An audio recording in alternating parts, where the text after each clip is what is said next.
한계를 뛰어넘다 돌무화과나무 사건으로 얻을 수 있는 교훈, 이런 제목으로 오늘 하나님 말씀 증거하도록 하겠습니다.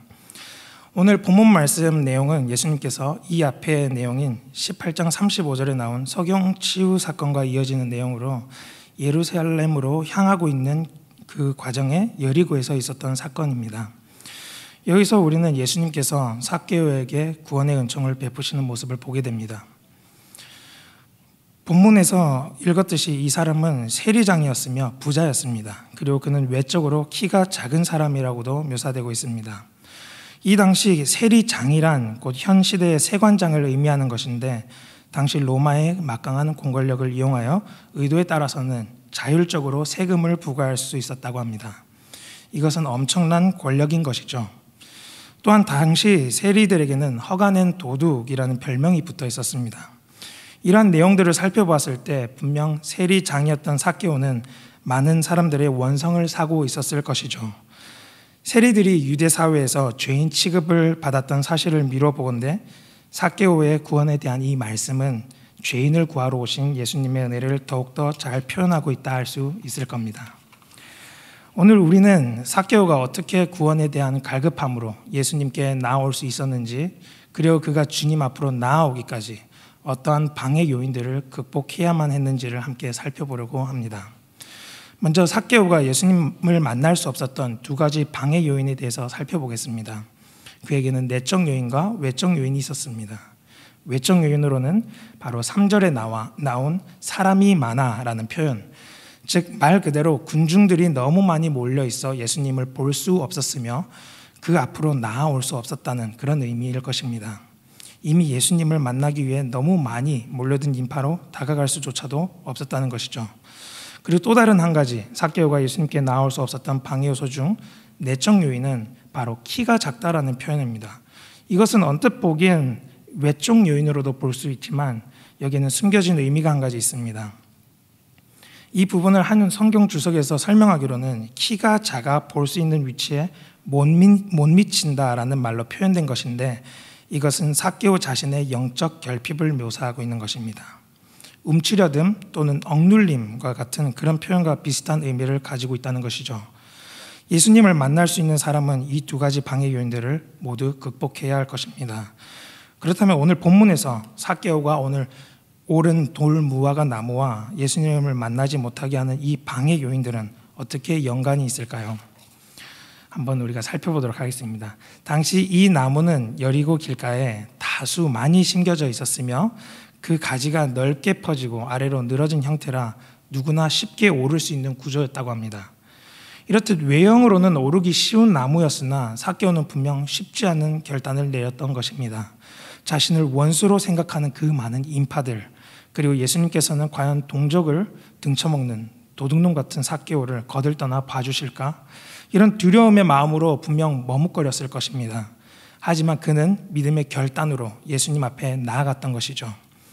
돌무화과 나무로 오른 삭개오의 이 모습을 우리의 영적 한계를 뛰어넘는 수단으로 한번 적용해 보았으면 좋겠습니다. 그것을 오를 수 있는 여부는 우리가 얼마나 예수님을 갈망하고 있느냐의 문제인 것이죠.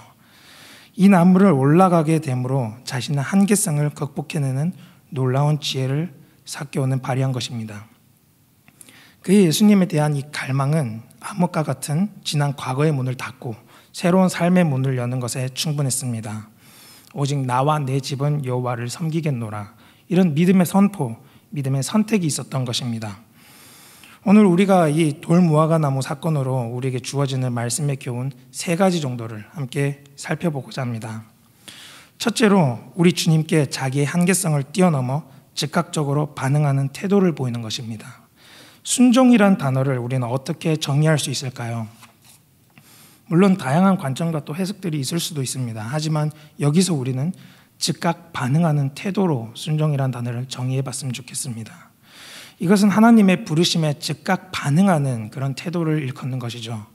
그 옛날 아브라함이 고향 땅을 떠나라 하신 하나님의 말씀에 정말 갈 바를 알지 못하였으나 순종으로 나아갔던 그런 행동과 같은 의미일 것입니다.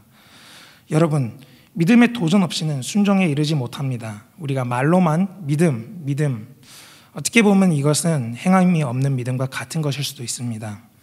이전에 우리 담임 목사님께서도 말씀하시길 마음만 가는 헌심이 아닌 몸도 함께 가는 헌신이 중요하다고 말씀하신 적이 있습니다. 오늘 본문 말씀에서 삭개오는 두 가지 즉각적인 반응과 행동을 보입니다. 예수님을 보기 위하여 즉각적으로 돌 무화과 나무를 오른 것과 예수님의 부름에 급히 응답하여 나무에서 내려온 행동입니다. 삭개오는 돌 무화과 나무를 오름으로써 예수님을 만날 수 있게 되었습니다. 그리고 그가 가지고 있던 결핍 두 가지, 외적 요인과 내적 요인 모두 극복할 수 있게 되었습니다. 오늘 본문 말씀 4절에는 앞으로 달려가서 예수님을 보기 위하여 나무에 올랐다고 기록되어 있습니다. 여기서 앞으로에 해당하는 이 단어는 헬라어로 엠프로스텐이라고 본래 장소를 나타내는 부사라고 합니다.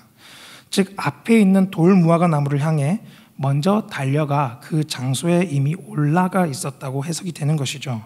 단순히 군중들이 너무 많아 머뭇거리다 예수님을 보려고 나무라는 위치로 올라간 그런 개념이 아니고 예수님이 오실 길을 예비하여 그 길에 있는 나무에 이미 올라가 있었다는 것이죠. 너무 보고 싶었기 때문입니다. 부끄러움을 마다하고 그는 올라갔던 것입니다. 만약 예수님께서 알아보시지 않고 그냥 지나쳤더라면 상당한 놀림거리가 될 수도 있었을 것이죠. 하지만 예수님께서는 삭개오를 보시며 이름을 불러주셨고 그를 만나주셨습니다. 삭개오는 예수님을 만나게 되어 영적인 결핍과 그 예수님을 만나고 싶어하는 그 갈망, 그것이 다 해결되는 것이었습니다.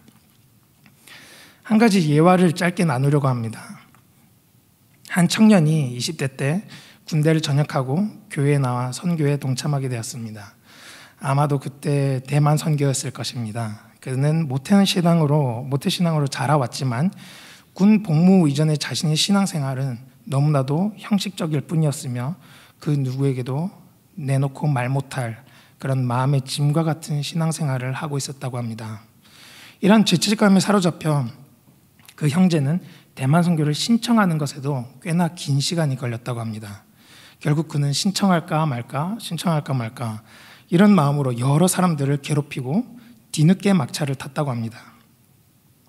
뒤늦게 신청했던 터라 사역을 준비하고 연습하는 데는 일체 동참할 수가 없었던 것이죠. 그래서 그 형제는 그냥 뒷정리나 열심히 돕고 쓰레기나 비우고 설거지나 하는 그런 일로 섬기자 이런 마음가짐으로 함께 동참했다고 합니다. 그리고 그는 대만 땅을 밟으며 대만의 다신교 문화를 보고 상당한 충격을 받았다고 합니다. 대만 사람들은 선교팀이 전도하면 전도한 대로 좋다고 믿겠다고 답하며 집으로 귀가해서는 또 관우신상과 같은 우상의 향을 피우고 절을 했다고 합니다. 복음이 들어갈 틈이 보이지 않았을 정도였죠. 그 청년은 여기서 불쌍히 여기는 마음이 어떠한 것인지 깨닫게 되었다고 합니다. 예수님의 마음을 알게 된 것이죠. 그리고 그는 대만 땅을 위해 기도하는 기도회 가운데 뜨겁게 역사하시는 예수님을 만났습니다. 이 청년은 평소에 워낙 부끄럼도 많고 춤이나 워십 같은 것은 담을 쌓고 살아왔던 무뚝뚝한 경상도 사나이였지만 그 대만 선교 이후 그는 다음 선교 기간까지 그 예수님을 만난 순간이 너무나도 기뻤기 때문에 팀원들과 함께 홍대를 누비며 구원열차의 워십으로 전도하는 삶을 살았다는 이야기입니다. 이 청년은 비록 등 떠밀려 선교에 동참하게 되었지만 그의 결과는 어떠했습니까? 예수님께로 나아간 삭개오와 동일한 결과를 얻지 않았습니까? 여러분, 우리는 매 순간 믿음의 결단이 있어야 할 것입니다. 돌 무화과 나무로 올라간 삭개오는 예수님을 만났습니다. 그리고 선교지로 나아간 이 청년 또한 선교지에서 성령으로 뜨겁게 역사하시는 우리 예수님을 만났습니다.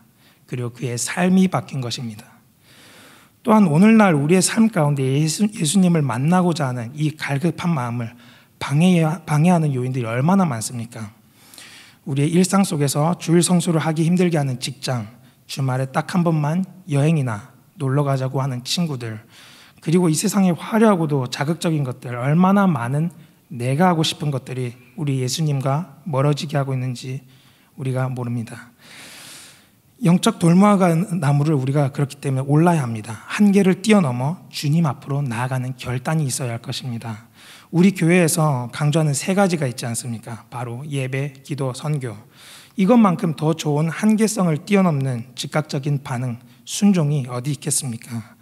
바로 내일 새벽 예배를 나오겠다는 그러한 결단, 또 매일매일 정해진 시간에 우리가 기도를 쉬지 않겠다고 하는 그러한 결단, 그리고 가정 예배를 당장 시작하겠다는 그러한 결단, 이것은 매우 중요합니다. 이러한 즉각적인 반응들이 바로 영적 돌무화과 나무에 오르는 순종의 형태라고 할 수 있지 않겠습니까? 오늘 우리 본문 말씀에서 이러한 순종으로 응답하는 자에게 예수님께서는 큰 선물을 주십니다. 5절에 삭개오라고 이름을 불러주신다는 것이죠. 예수님께서 우리의 이름을 기억하시고 불러주신다는 것입니다. 우리가 천국 백성이 될 때 우리를 기억하시고 우리를 알아봐 주시며 우리를 맞아 주실 것입니다. 요한복음 6장 35절에 예수님께서는 이렇게 말씀하십니다. 나는 생명의 떡이니 내게 오는 자는 결코 줄이지 아니할 터요 나를 믿는 자는 영원히 목마르지 아니하리라. 아멘. 삭개오는 영적으로 목마른 사람이었습니다. 생명의 떡을 맛보고 영원히 목마르지 않기 위해 돌무화과 나무를 올랐던 것이죠. 그리고 예수님께서는 그를 만나주시고 그의 이름을 불러주실 때 삭개오는 하나님 나라의 백성이 되고 구원의 확증을 얻게 된 것입니다. 우리 어린이 찬양 중에 그런 찬양이 있습니다. 예수께로 가면 나는 기뻐요. 걱정 근심 없고 정말 즐거워. 예수께로 가면 손을 붙잡고 어디서나 나를 인도하셔요. 예수께로 가면 나는 기뻐요. 나와 같은 아이 부르셨어요. 답은 바로 예수님께로 가는 것입니다. 우리 여기 계신 모든 성도님들께서도 자기 한계성을 뛰어넘어 즉각 반응하는 순종의 삶으로 우리 예수님께 나아가는 삶을 살아가시길 소망합니다. 두 번째로 7절 말씀에 나오는 군중의 입장에서 우리가 한 가지 교훈을 얻었으면 좋겠습니다. 이것은 바로 자신의 눈에 박힌 들보를 보지 못하고 타인의 눈에 묻은 티를 흉보는 그런 비판적 자세일 것입니다. 이것은 예수님께서 하신 말씀이시죠. 마태복음 7장 2절과 누가복음 6장 42절에 기록되어 있는 말씀입니다. 먼저 우리 눈 속에 있는 들보를 빼고 그 후에야 다른 형제의 눈 속에 있는 티를 뺄 것이라. 본문 말씀 7절을 다시 한번 살펴보도록 하겠습니다. 제가 읽겠습니다. 뭇 사람이 보고 수군거려 이르되 저가 죄인의 집에 유하러 들어갔도다 하더라. 여기서 군중들은 초대도 받지 아니하고 악하고 명예롭지 못한 직업을 가진 이 사람, 바로 삭개오를 향해 가시는 예수님의 모습을 보고 수군거린 것입니다. 이처럼 세상은 자기 앞에 놓인 하나님의 은혜는 발견하지 못하고 타인에게 주어지는 은혜와 비교하며 불평하고 비판할 때가 종종 있지 않습니까? 우리나라 속담 중에는 그런 속담이 있습니다. 남의 떡이 더 커 보인다. 이런 심리는 도대체 어디서 오는 것일까요? 이것은 바로 비교의식에서 온다는 것입니다. 나의 기준에서 다른 사람과 나를 비교하고 있기 때문이죠. 하지만 우리의 생각과는 다르게 하나님의 기준은 인간의 기준과 다르다는 것을 잊어서는 안 될 것입니다.